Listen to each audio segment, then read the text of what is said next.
So our next presentation is from the University of Ibadan and from the University of Cape Town.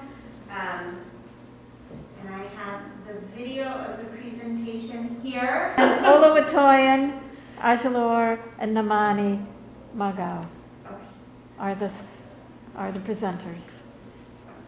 Okay. So I will show the video of the presentation, and then we are lucky enough to have Olutani on Zoom. Okay. Hello everyone, my name is Oluwatoyin Ajilore from Nigeria, and I'm presenting on the paper African Education and Critical Thinking. The paper is co-authored by myself and the late Dr. Namani Magao. This is our outline. We're going to be talking about introduction, the times of rekindle, the Piaget lights, emerging development from Africa, and recommendation stroke request. I'd like to pay a tribute to my co-author, late Dr. Namani Magao, who we lost on the 20th of May, 2022, just a few hours after we had a meeting concerning this paper. She's in South Africa, she was in Johannesburg, and we got a message the following day that we lost her. And really, I'm both sorrowful and glad. Sorrowful that I lost her, glad that we are even able to do this in honor of her. The goal really is to, first of all, show that the need to promote models of education that enable critical thinking is a developmental issue. That means we need to promote models of education as a way of development. Second is the fact that for a sustainable future, human development is at the core of it, and envisioning and creating new knowledge is at the core of human development. And this is very strategic for Africa, especially now that we are talking about the African Union Agenda 2063, which is called the African Union. The emphasis is really the need to prioritize the understanding, of where the learner is coming from, what they are thinking, and how they are making meaning. With experiences and knowledge in African context, scholars were looking into how to promote teaching in science and maths, and they identified that there were barriers. The teaching did not connect with the local context, with the thinking, with the knowledge, and that when they found that connection, then the barriers were removed and better performance was achieved. So we are advocating that at this time when Africa would like to promote a much more peaceful, prosperous continent where Africans trust their thinking, knowledge, and experiences, that the light of PIJ has got a place in this. That was a clip from our last meeting. Now I'm going to be talking about education and critical thinking. I've shown that critical thinking is not something that happens automatically. It has to be developed by rigorous exercise. And the interesting thing is that even though it has been acknowledged as an essential learning outcome of education, education automatically doesn't produce critical thinking. And this has been validated by research. Two researches that we're going to be talking about here. The first is research by Arum and Roska in 2011, who studied about 3,000 students in 29 four-year colleges in the United States. Less than 45% of them showed sign of not developing, increasing any of their critical skills, competencies, even after 2 years of college. And another study that was done by Rowe et al. In 2015, they designed a normal general education class and a special general education class that was aimed at critical thinking. And they found out that the people in the special class developed more critical thinking than the people in the general class. How does this affect African education? The first thing to understand is education in Africa is fraught with several challenges. We have so many challenges, from teachers training, poor infrastructure, poor financing. But we are arguing that the need to promote, to enable critical thinking and the ability to create new knowledge is one of the most critical, most urgent part of the challenges that African education is facing. First is the fact that Africa is a growing economy. There's growing economic opportunities in Africa, and this lays demand on a better developed human capital, and by which I already believe that we know that education play a most important role as a major supplier of the human capital development. And the second is the fact that the world itself is becoming increasingly volatile, uncertain, complex, and ambiguous. And so it really needs innovators and solution providers. Some of the challenges that we found that is facing critical thinking in development in African education include our cultural beliefs, our education infrastructure constraint, teacher training issues, negative self-concept, gender dispositions, and more. Now, let's talk a little bit more about what critical thinking is supposed to look like when you see it. There are researchers that have established particular cognitive processes that show critical thinking, things like knowledge, interpretation, application, analysis, ability to infer, ability to evaluate. But we are arguing that the real goal we should focus on for critical thinking should be the ability to unleash the capacity of the learner's mind to be able to explore, not just to be able to know or analyze something else, but to be able to unleash their own mind to co-create knowledge, even with existing knowledge. Critical exploration is really critical in helping to develop this kind of learner mind exploration that we are desiring to see in African education. We believe that because critical exploration prioritizes understanding where the learner is coming from, what they are thinking, how they are making meaning, and their process of understanding. We believe critical exploration involves helping students to stimulate and explore their thinking of the subject matter to the generation of their own wonderful ideas. It radicalizes teaching and learning into an experience that is focused on making new, independent meaning and connections about knowledge. Our concern is simple. What will African education look like if the learner's experience are valued, if pre-existing knowledge are sought, and if new meanings are made? We have seen evidences of an emerging development of this kind of education we're talking about in Africa. We found 4 case studies, one in South Africa, one in Nigeria, one in Namibia, and one in Ghana. We're going to be focusing on the one in South Africa and the one in Nigeria for the reason of time, and also because these 2 case studies are the ones that the authors of this paper are directly involved in. First, in Nigeria. I am a Nigerian. I'm a university educator in Nigeria. I teach geosciences students, mostly between the 2nd and the 3rd year of geosciences. And in one of my courses called Geology 222, it's called Introduction to Petrology, where I was supposed to cover the basics of igneous rocks and how they are formed and all of that. That was my own part of the course. I utilized this critical exploration methodology that emphasized participatory knowledge creation between learners and students. In a particular case study where I was supposed to teach them about igneous rocks, about classifying igneous rocks to be specific. This was a virtual class because it was done during the COVID-19 pandemic, so it couldn't be physical. What I did was to put this, instead of teaching the students the existing classification schema that already existed, what I did was to put the students in contact with the subject matter virtually, because the class had to be virtual. So I brought pictures like you're seeing on this screen. Exactly this was what was on their screen. And I told them, these were all in your shop. They already know. And I told them to note the differences. I told them, what do you notice is the difference? Some of them said they noticed the colors were different. Some said they noticed the sizes look different, the grain sizes look different, and so many answers. And then I told them to use some of these things. I told them to list down the differences that they note, and then try to bring some of these elements into groups of similar things, things that look similar. Maybe they look physical, they all look chemical, things like that, and use it to create a classification schema for the igneous rock.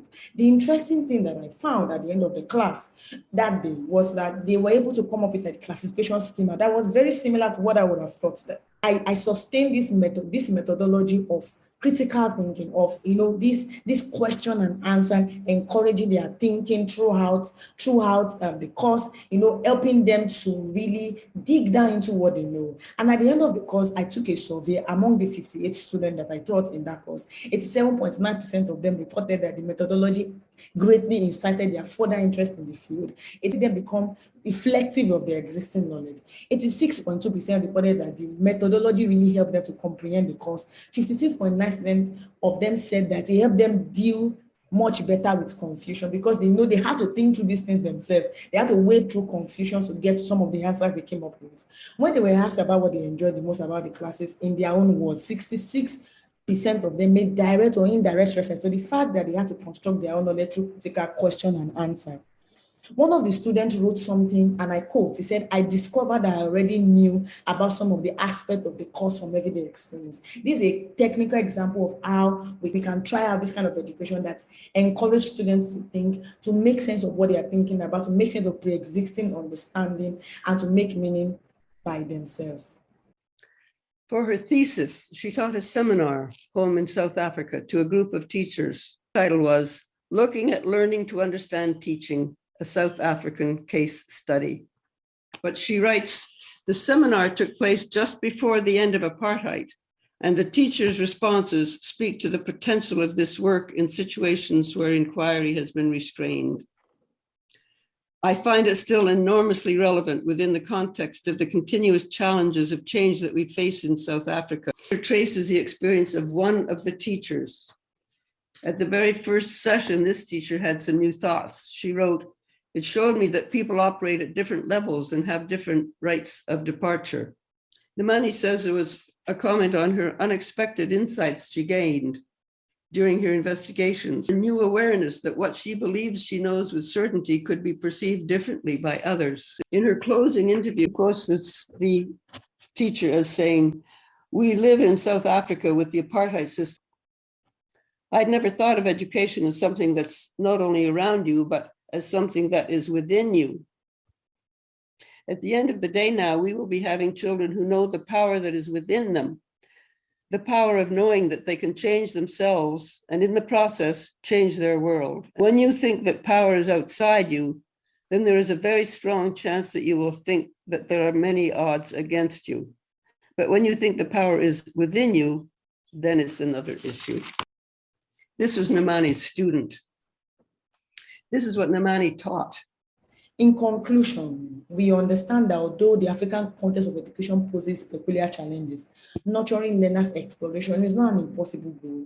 We are of the opinion that it's time to strengthen this system, something that is done together as a body in a network can take forward the vision that is being expounded by the African leaders. We believe that the inspiring footprint of PRJ and critical exploration from Elinor Dogo can help provide a light for the sustainable future shaped by thinking within and outside the continent. In light of this, we made 3 recommendations. We believe that we need to promote more collaboration and research between critical exploration between African universities, partnering with societies like PhD societies to further unlock the skills of teachers to be able to provide this kind of education. We also believe that platforms should be made that connect policymakers and education researchers to work with educators to promote their expertise as researchers in the field, because they are the ones that are right there in the field.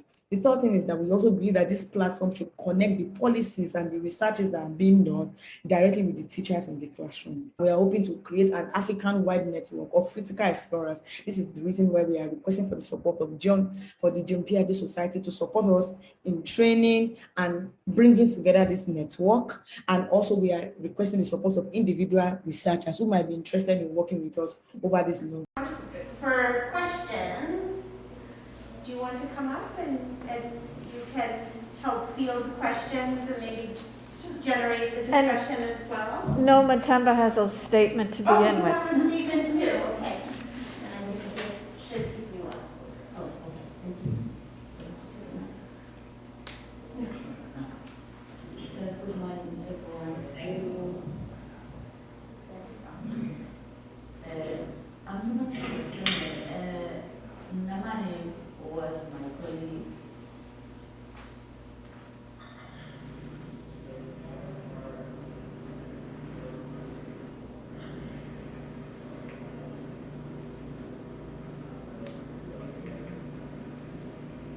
She's here.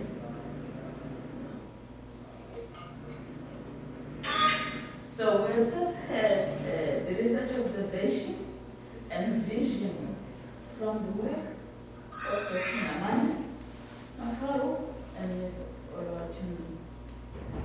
In their presentation, they argue for for the elevation of critical thinking in African education, because critical thinking is the glue that connects the learner's understanding and the subject matter.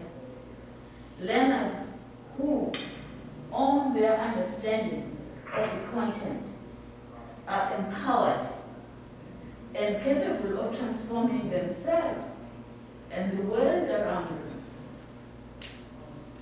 Dr. Mapau's work exemplified this. This belief, when she engaged with students, teachers, community leaders, and everyone.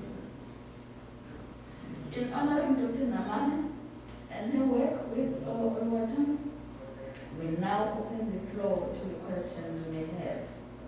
Ms. Oluwatan will, while she's still available on Zoom, will entertain your questions, and I will help facilitate or fill in where necessary.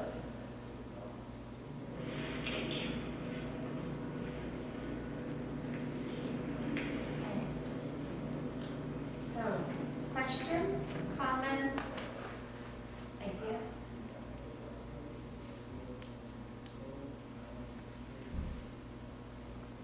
So, how would you,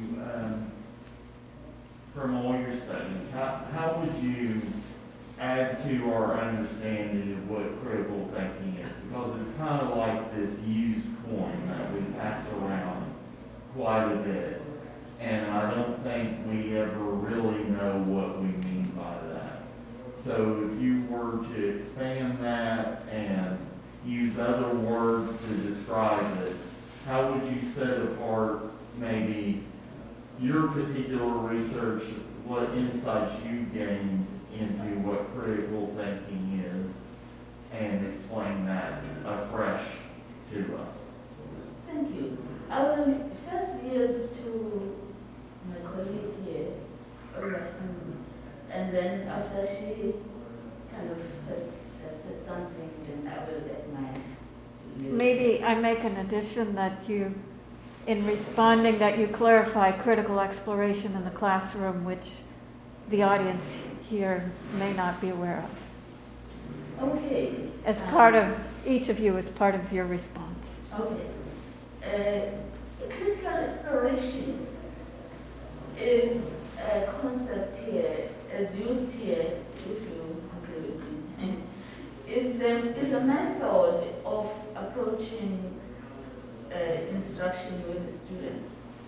And the lady that you saw who spoke about Namane's work is Dr. Elena Dalquith, who wrote The Heaven of Wonderful Ideas. And in her book and in her work, she uses this critical exploration whereby the main thing, not the only main one, but the critical part of it is getting the students engaged with the subject matter. As anyone who teaches know, it's very hard to connect, to help students connect with whatever content we are teaching.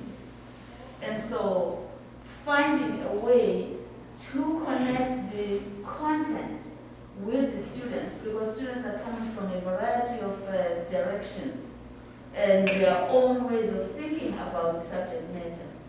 So as a teacher, you have to kind of think about how are my students going to connect with this material. Not only in one direction, because as I said, students are coming from a variety of points of view, various experiences, various beliefs about things. And so how do you allow all those ways of thinking and knowing to be entertained and to be helped to connect with what it is that they are learning? So you're not trying to flatten it and say you must approach it in my direction. Thank you very much. That's exactly the point. Because for the most part, well, there are so many reasons that contribute towards this. I have to get my lesson, I have to get my kids, I have to cover this, I have to cover this, and then now, boom, boom, boom, boom, boom, boom, and I've covered this, I've given them a test, they failed, they passed, this one they didn't try. So we have all kinds of reasons that you can say the student didn't get it. But if we consciously, like she talks about, it's a rigorous process. You have to think about what's going to happen before you actually teach, during the time you're teaching, after you have taught, because every one of us is learning something new, something different, but we need to have those voices, individual voices in the classroom.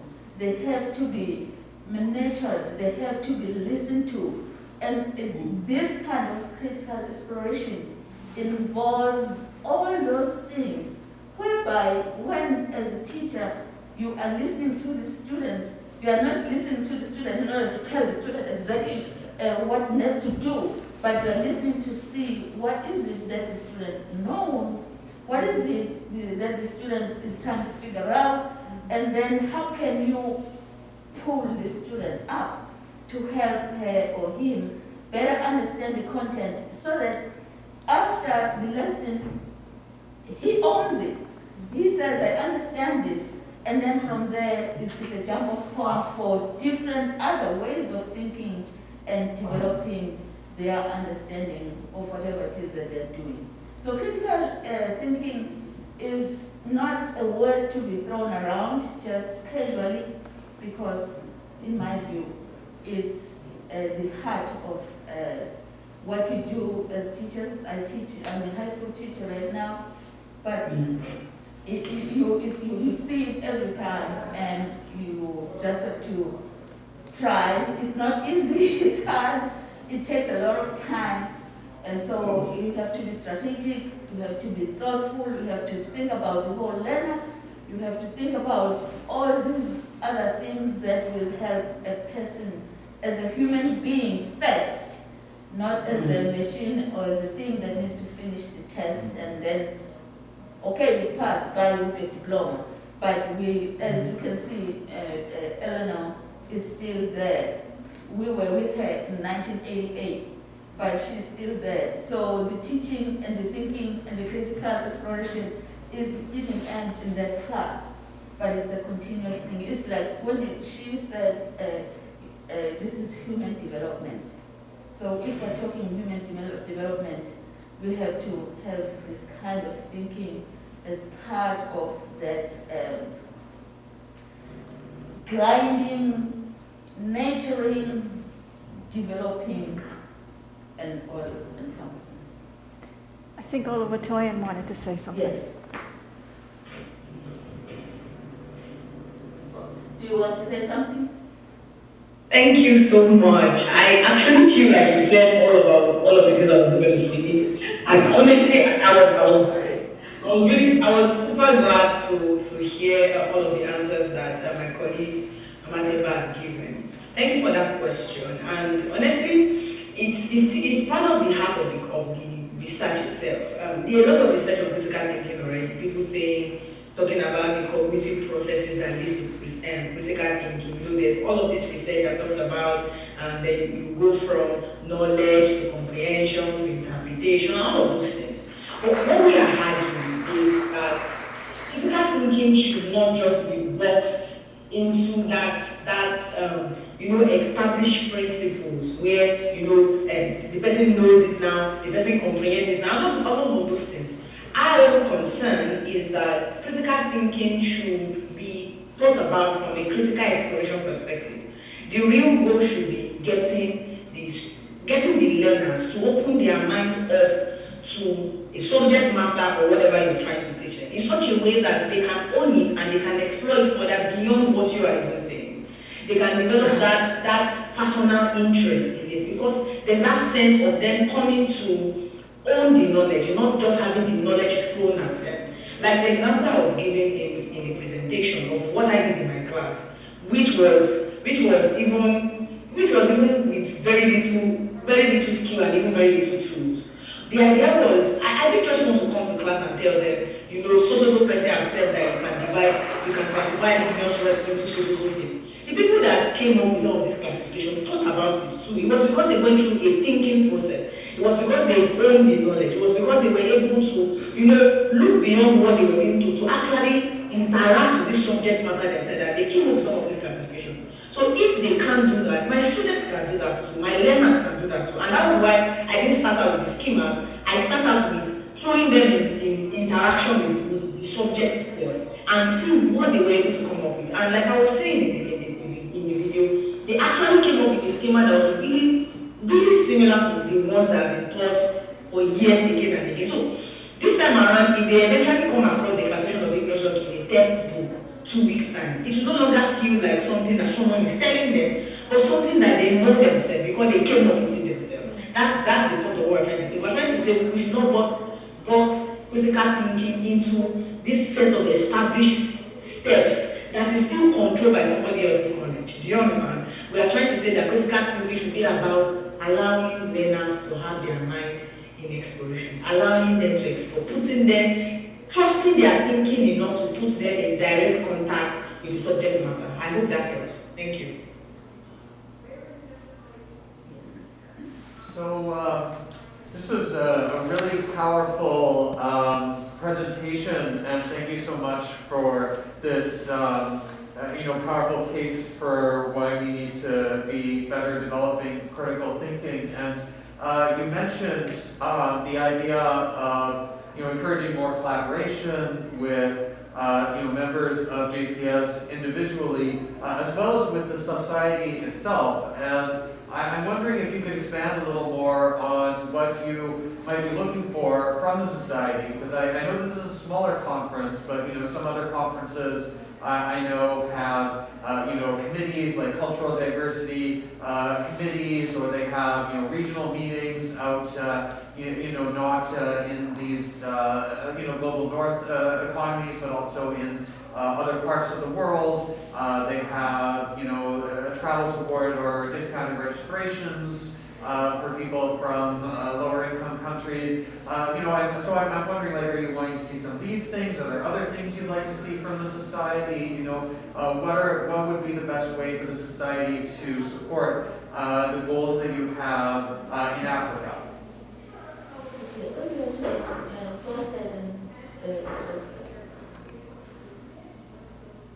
Okay, thank you. Thank you so much for that question. And like I was saying in the video also, when we started out this paper, honestly, it wasn't that we started out thinking that we needed this kind of help, but it was as we proceed with the paper, we saw that this was more than a presentation in a conference. This was a pathway that might be opening up into the development of African education. And we needed to take it. We needed to courageously take it. So while we started out with just trying to write our thoughts and from our research and our work, but as we progressed, we saw that we needed to follow this path that we are opening up ourselves. And right now, honestly, we are still at the nascent stage. We are at the stage where we are trying to brainstorm and understand. But our goal is simple. Our goal is we want this kind of teaching and learning, not just teaching anything, teaching and learning, this kind of education to be done in Africa. And that will first of all mean sort of bringing the people at the ends of teaching, those are the teachers, the educational leadership, into the understanding of this, how it is done, and how it should be done. So right now we are at the phase where we're trying to work across board. While we need organizations like JPS and other organizations that might be interested in this, and also individual researchers who are interested in promoting this kind of teaching and learning across the world, is because we've seen that we're going to need like a platform where we can bring in the teachers, especially starting out with the teachers and the educational leadership, to be trained, to know how to research into this, because there's the contextual understanding of Africa in this matter. Critical exploration cannot be done in Africa just the same way it's done in the West, because we have a lot of challenges, infrastructural challenges. So we need to empower the African educators, African teachers, African educational researchers on how to research into understanding how to do critical exploration here, research into actually doing it, and research into creating models that can work and then can be blown up into the continent. So what we're actually looking for in JPS is collaboration in terms of training and research. Training in the sense that we are hoping to be able to bring a body of educators in Africa together, a body of educator researchers in Africa together, so that we can then have a place like JPS where we can find researchers who have gone ahead of us in this aspect, who can then sort of train the people who are coming behind how it works. Because, for example, myself, 2 years ago, I didn't know anything about this. All I had was a burning desire to do education in a different way. Until I started reading researches of someone like Dr. Elizabeth Cavici and Professor Doc Watts. I got into JPS, I got into critical exploration. I started knowing better. So I was hoping that we can do that for more educators like myself who are interested in doing better but don't know how to, who need this training, who need this ability to, who need this training, who needs to see this thing work in other contexts, and then be able to research into it and try it out. So basically, we need trainers and researchers. Basically, that's going to be the summary of what we're asking JPS for.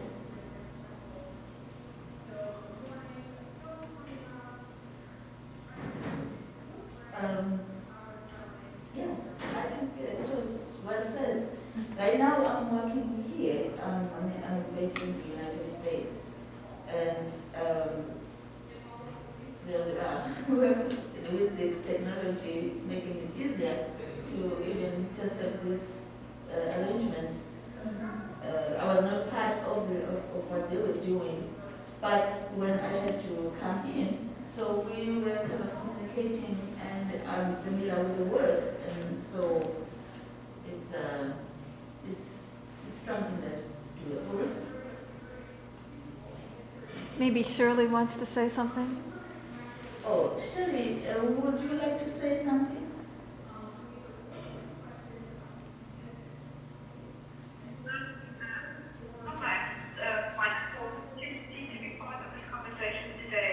Namani and I also studied at Harvard together. We did our doctorate in education, studied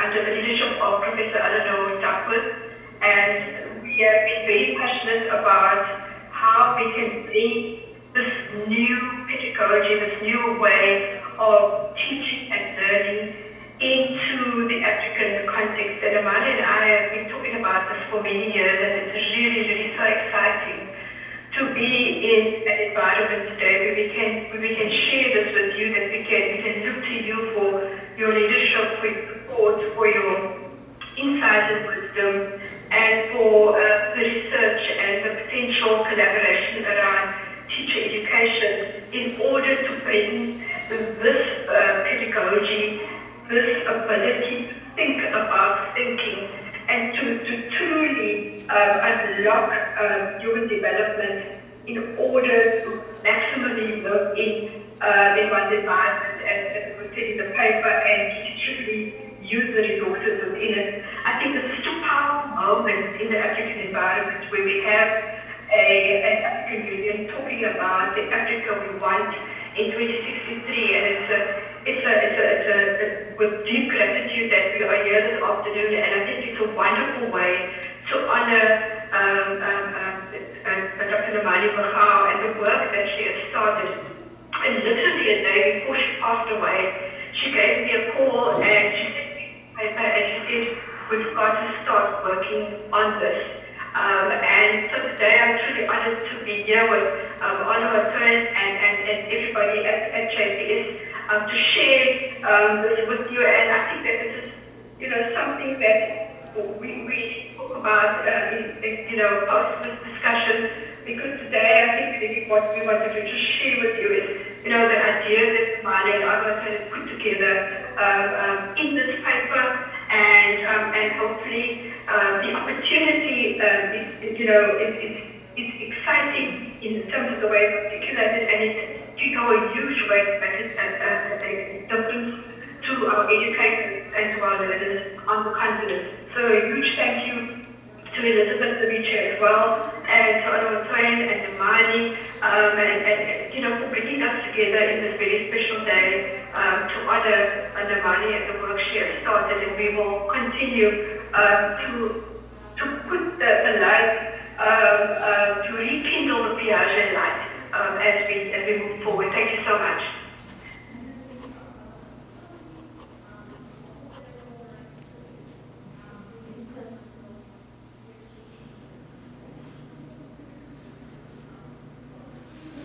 It's really been a pleasure to interact with you, and I guess you have a way of contacting us Yes. if you needed any other information. And thank you, colleagues. Thank you so much.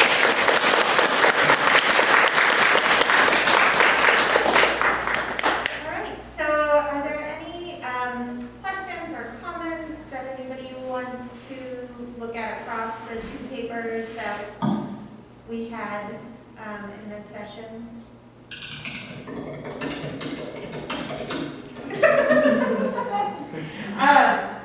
I think one of the things that I noticed just being critical for across the two sessions was a question that came up from the audience to really think about how the things that we look at and research, how they are influenced and influence the different groups that we work with for the research. And so we have ideas that maybe have gone to Africa and have not been implemented as well, you know, and now we need to make sure that critical thinking is brought there. Or to even think about the populations within the friendship study and thinking about perhaps, you know, it was looked at as all Asian Americans, but even thinking about beyond students that are at college, how does it look like for young people that are just living within society or different Asian American groups. And so I think it's an opportunity for us to really think critically about all of